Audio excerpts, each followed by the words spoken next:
आणि असं वाटत सध्या होईल चांगलं बाळाला त्या हिशोबाने आम्ही पाठवायचो करतो एवढं मी नक्की सांगू शकते. काही प्रश्न आहे की मयुरी जगतापने ज्यावेळेस तक्रार दिली हा दोन्ही, तर त्यावेळेस सुप्रियाताईंना सुद्धा मेसेज करून हे कळवलेलं होतं की अशी अशी घटना घडलेली आहे. त्यावेळेस त्या म्हणजे तुमचा एकच पक्ष असेल किंवा त्या राष्ट्रवादीत असतील, तर त्यावेळेस का बरं मग दखल घेतली गेली नाही ना? सत्ताधारी घेत आहेत ना विरोधक घेत आहेत? ताईंनी त्यावेळेस ताईंनी दखल घेतली गेली.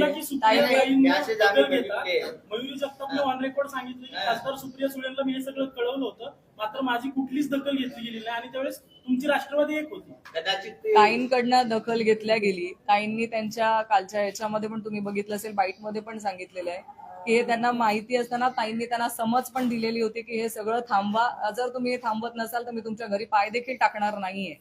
हे ताईंनी सांगितलं. त्यांच्या कार्यक्रमाला देखील ताई गेल्या नाहीत.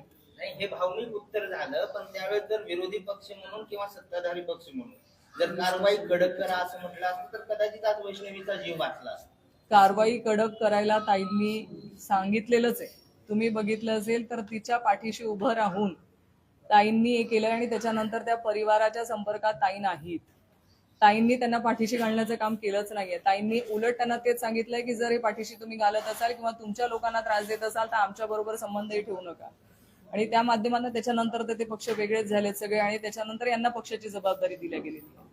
ताईंच्या संपर्कातली ती लोक नाहीत. मला उलट सांगायला इथे वाईट वाटतं, लोकसभेमध्ये सगळा मुळशीचा कारभार सुनेत्रा वहिनींचा त्यांच्या कार्यालयातून झालाय. पाठबळ कुणी कुणाला दिलं हे तुम्हाला सरळ आहे. ते कुणाचे कार्यकर्ते आहेत, कुणाच्या सोबतचे फोटो आहेत. मी माझ्याकडचे फोटो दाखवू? अदिती ताईच्या सोबतचे फोटो, त्यांची फिरायला गेल्यानंतरचे फोटो आहेत ते करिश्मा बरोबरचे. एवढे तुमचे आपुलकीचे संबंध एकमेकांबरोबर असताना काय तुम्हाला पोलीस मदत करणार आहे हो? तुमचे फोटो तुम्ही बघा ना, किती चांगल्या रीतीने एकमेकांसोबत ते लोक फिरतायत.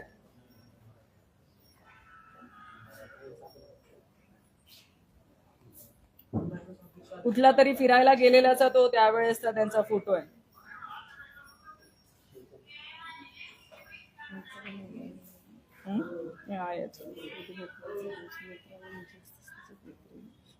नाही याचा आहे हा, तिच्यासोबतचा फोटो आहे. मी तुम्हाला पाठवते हवा तो फोटो. पण त्याचे सातत्याने नाव समोर येते, याच्यावर कारवाई या संदर्भात देखील कसपटे कुटुंब मागणी करते. आता नवीन प्रकार एक समोर येतो. निलेश चव्हाण यांनी स्वतःच्या घरात देखील अश्लील व्हिडिओ चित्रित केल्याचा देखील प्रकार येतो. याच्याबद्दल आता काय पुढे कारवाई करायला? सगळ्यात पहिले हे फोटो आहेत.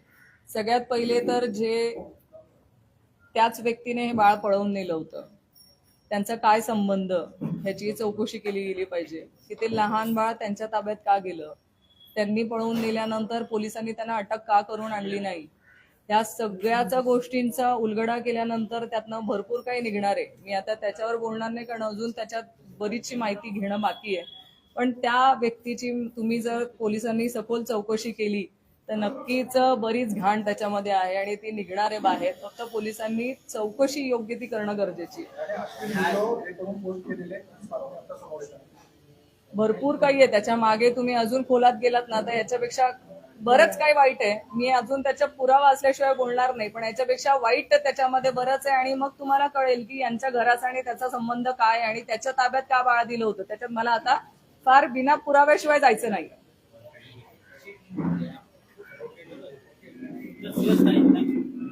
इथे बायसपणा होतो. जर तुम्ही आधीचे मानकर म्हणून ज्या केसमध्ये अशा अनेक घटना मी तुम्हाला सांगू शकते की त्या घटनांमध्ये महिला आयोगाकडून दिरंगाई झालेली आहे.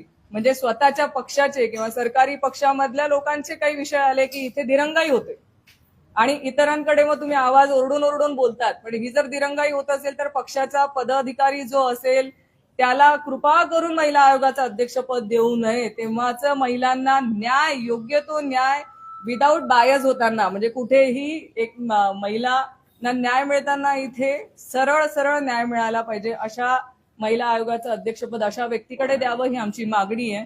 या केसमध्ये जर महिला आयोगाच्या अध्यक्षांनी वेळेवर त्या तक्रारीची दखल घेतली असती ना तर आज वैष्णवी जिवंत असती. जर त्याच वेळेस त्या लोकांच्या मुसक्या आवळल्या असत्या ना तर एवढी हिंमत त्या लोकांची झाली नसती. पण त्या तक्रारीनंतर त्यांचं स्वतःचं विश्लेषण तुम्ही बघितलं असेल तर की हा पारिवारिक वाद होता, त्याच्यामुळे आम्ही चर्चेतनं मार्ग काढायला सांगितलं. एवढं झाल्यानंतर ती महिला येऊन तक्रार करते, चर्चेतनं काय वादात तुम्ही मार्ग काढताय? तुम्ही अटक का नाही केली त्यांना? मी म्हणते ना, यांच्यावरती सदोष मनुष्यवधाचा का गुन्हा नोंद करू नये? यांनी यांच्या स्वतःच्या जबाबदारीत नाही मुक्त होऊ शकणार नाहीयेत. यांची जबाबदारी आहे. यांच्या निष्काळजीपणामुळे वैष्णवीचा जीव गेलाय. त्यावेळेस यांना अटक केली असती ना तर आज वैष्णवी जिवंत असती.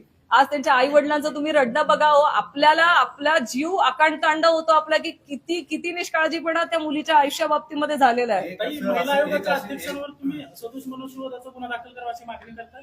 केलाच पाहिजे ना, का नाही करावं मला सांगा. जेव्हा एखादी महिला तक्रार करते त्या तक्रारीचं निवारण करणं तुमचं काम आहे. तुम्ही तुमच्या पक्षाचा पदाधिकारी आहे म्हणून तो चर्चेतनं विषय मिटवण्याचा जर प्रयत्न करत असाल तर हे साफ चुकीचं आहे. तुम्ही त्यावेळेस पक्षाचे पदाधिकारी म्हणून नाही विषय करायला हवा. तुम्ही एक पदावरती ज्या बसलायत ना त्या पदावरती तुम्ही समान न्यायतेतून एखाद्याला त्याला न्याय द्यायला हवा आहे. आणि तसं करत असताना तुम्ही तुमच्या पक्षाच्या पदाधिकाऱ्याला वाचवण्यासाठी हे ना पोलीस स्टेशन मधून तिला न्याय मिळाला. मला सांगा, मयुरी आता कालपासून मीडिया समोर बोलते आहे, तिला त्याच वेळेस जर पोलिसांकडून मदत मिळाली असती, हा विषय जर बाहेर आला असता तर वैष्णवीच्या आई वडिलांनी तिला घरात ठेवलं असतं का हो? नसतं ठेवलं. ते सिव्हिअरिटी जर तेव्हाच बाहेर आली असती की एवढा त्रास देत आहेत तिला घरी घेऊन आले नसतं. केसेस रिपोर्ट करतात साधारणपणे किंवा ज्यांना प्रसिद्धी मिळते त्याच केसची दखल महिला आयोग पण घेतात, सत्ताधारी नेते पण घेतात आणि विरोधी पक्षातले नेते पण घेतात. ही घटना घडल्यानंतर राज्यभरात 3 ठिकाणी हुंडाबळीच्या केसेस दाखल झाल्या. मला वाटत नाही महिला आयोगाला इथे माहिती असेल किंवा इथे येणाऱ्या कुठल्या राजकीय पुढाऱ्यांना इथे माहिती असेल. इथं केवळ माध्यमांमध्ये जागा मिळते म्हणून पुढारी सुद्धा येतात, सत्ताधारी विरोधी पक्षातले. म्हणजे तुमच्या सहित हे बोलतोय आम्ही किंवा हा प्रश्न विचारतोय. महिला आयोग अशा पॉप्युलर केसेसची दखल घेते जाणीवपूर्वक आणि पत्र पाठवून फॉलोअप न करता या केसेस सोडून दिल्या जातात. फक्त पत्र पाठवणं संबंधित यंत्रणेला पोलिसांना याच्यावरती योग्य कारवाई करा इथपर्यंतच महिला आयोग मर्यादित आहे. महिला आयोग ज्या केसेस तुमच्या मीडियाच्या माध्यमातून बाहेर येतात तेवढ्यांचीच दखल घेते असं आपल्याला म्हणायला वाव आहे. कारण अशा अनेक घटना आज महाराष्ट्रामध्ये होत आहेत, त्यांच्या माध्यमातून कुठे काउन्सिलिंगचे कार्यक्रम होत आहेत का? तुम्ही महिलांना आव्हान करणारे काही कार्यक्रम घेतलेत का? शिबिरं घेतलेत का? तर नाही घेतले गेलेले आहेत.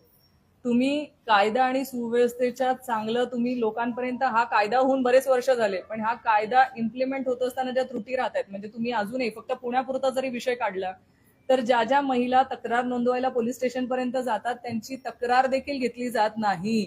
पोलीस तक्रार घेण्यासाठी पण मागे पुढे बघतात, त्यांना 4दा नाही 10दा पोलीस स्टेशनच्या चक्रा माराव्या लागतात तेव्हा त्यांची तक्रार घेतली जाते. याच्यामध्ये आम्ही सगळ्या महिला त्याचे साक्षीदार आहोत. सुप्रिया ताईंपासून आम्हाला सगळ्यांना फोन करायला लावावं लागतात पोलीस स्टेशनला, तेव्हा ती तक्रार घेतली जाते. म्हणजे एवढा निष्काळजीपणा महिलांच्या तक्रारी बाबतीत होत असताना हे काम महिला आयोगाचं नाहीये का? आणि तुम्ही जर दादा म्हणत असाल की सगळे आमच्यासारखी लोक येतात तर आमच्यासारखी लोक, तुम्ही आमचाही रेकॉर्ड बघितला तर आम्ही तळागाळापर्यंत तालुक्या लेवलपर्यंतही काम करतो. आमच्यापर्यंत ज्या तक्रारी आलेल्या आहेत त्या प्रत्येक तक्रारीला पोलीस स्टेशन पर्यंत रात्री बेरात्री जाण्याचं काम आम्ही करतो. आमच्या महिला करतात, भारतीताई आहे, स्वातीताई आहेत, आमच्या सगळ्या पदाधिकारी करतात. आमच्यापर्यंत तक्रार आल्यावर आम्ही लढतो. तक्रार आमच्यापर्यंत जर त्या कुठल्याही महिलेने केली तर आदरणीय सुप्रियाताई आहेत, आम्ही सगळ्या महिला पहिल्या दिवसापासून त्यांच्या पाठीशी उभं राहण्याचं काम करतो, एवढं मी नक्की सांगू शकते. काही प्रश्न आहे की मयुरी जगतापने ज्यावेळेस तक्रार दिली हा गुन्हे, तर त्यावेळेस सुप्रियाताईंना सुद्धा मेसेज करून हे कळवलेलं होतं की अशी घटना घडलेली आहे. त्यावेळेस त्या म्हणजे तुमचा एकच पक्ष असेल किंवा त्या राष्ट्रवादीत असतील, तर त्यावेळेस का बरं मग दखल घेतली गेली नाही? ना सत्ताधारी घेत आहेत ना विरोधक घेत आहेत? ताईंनी दखल घेतली गेली. मयुरी जगतापने ऑन रेकॉर्ड सांगितलं की खासदार सुप्रिया सुळेंना मी हे सगळं कळवलं होतं, मात्र माझी कुठलीच दखल घेतली गेली नाही आणि त्यावेळेस तुमची राष्ट्रवादी एक होती. कदाचित ताईंकडनं दखल घेतल्या गेली. ताईंनी त्यांच्या कालच्या याच्यामध्ये पण तुम्ही बघितलं असेल, बाईटमध्ये पण सांगितलेलं आहे की हे त्यांना माहिती असताना ताईंनी त्यांना समज पण दिलेली होती की हे सगळं थांबवा, जर तुम्ही हे थांबवत नसाल तर मी तुमच्या घरी पाय देखील टाकणार नाहीये. हे ताईंनी सांगितलं. त्यांच्या कार्यक्रमाला देखील ताई गेल्या नाहीत. नाही, हे भावनिक उत्तर झालं, पण त्यावेळेस जर विरोधी पक्ष म्हणून किंवा सत्ताधारी पक्ष म्हणून जर कारवाई कडक करा असं म्हटलं असतं तर कदाचित आज वैष्णवीचा जीव वाचला असता. कारवाई कडक करायला ताईंनी सांगितलेलंच आहे. तुम्ही बघितलं असेल तर तिच्या पाठीशी उभं राहून ताईंनी हे केलं आणि त्याच्यानंतर त्या परिवाराच्या संपर्कात ताई नाहीत. ताईंनी त्यांना पाठीशी घालण्याचं काम केलंच नाहीये. ताईंनी उलट त्यांना तेच सांगितलंय की जर हे पाठीशी तुम्ही घालत असाल किंवा तुमच्या लोकांना त्रास देत असाल तर आमच्या बरोबर संबंधही ठेवू नका. आणि त्या माध्यमातून त्याच्यानंतर तर ते पक्ष वेगळेच झालेत सगळे आणि त्याच्यानंतर यांना पक्षाची जबाबदारी दिली.